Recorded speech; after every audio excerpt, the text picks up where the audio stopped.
Vercingétorix. C'est un jeune fou, courageux certes, mais un jeune fou d'ailleurs qui habite donc, son père avait une fonction extrêmement importante, qui habite en Arverne, et On sait où il est né?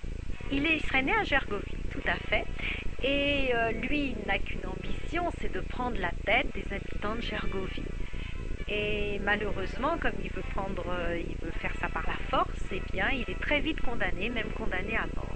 Donc, au moment où César combat contre les Bretons, Vercingétorix n'est pas dans une situation très avantageuse pour lui. Et il est même chassé de Gergovie d'ailleurs quand il va haranguer le peuple et dire aux Arvernes, eh bien, il faut que nous chassions les Romains de chez nous.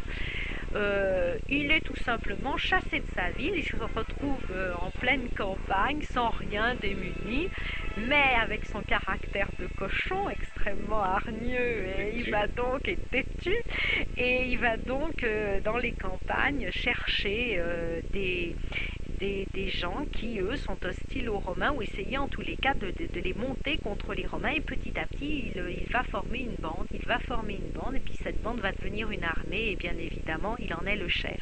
Mais il se montre extrêmement intraitable.